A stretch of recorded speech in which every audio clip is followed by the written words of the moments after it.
the Bible tells us to go into all the world and make disciples of all nations, baptizing them in the name of the Father, the Son, and the Holy Spirit, and teaching them to observe all things whatsoever he has commanded us. Now we have on the wall in the church, we have that banner that tells us that his last command has become our first priority. I love that. His last command, our first priority. Now when people come to Christ, oftentimes we automatically think that that's it, they're in. But that's not true. That's just the first step. And we average probably anywhere from 100 people a month that come to Christ, 25 a week, sometimes more, sometimes less. But those folks are needing someone to make a contact for them. And so this is where we're asking you to step in and to help us. So our leaders are asked to take 3 or 4 minutes and make a phone call and just to let them know that you're aware that they've recently come to Christ and you want to invite them to be a part of your small group. So I just wanted to encourage you today.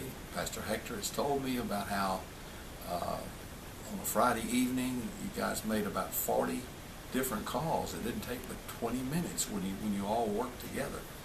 So if you could take 3 or 4 minutes out of your busy day and contact some of these folks, it'd be tremendous. And just letting them know, following up on them and letting them know. Now your small group manual talks about what to say, so that's beneficial.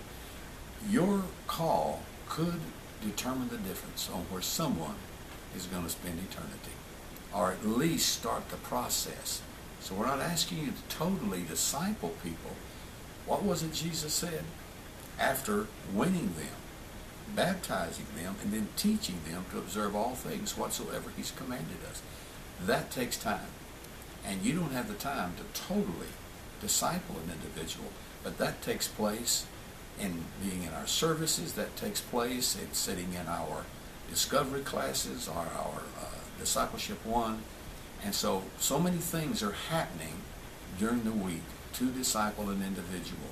So we just want to encourage you to continue to do that. And let me just say, it gives you a phenomenal feeling on the inside to know you're doing the work of the kingdom. So I want to commend you for doing it, and I want to encourage you and believe that you know in your heart that you're doing the right thing by making these contacts.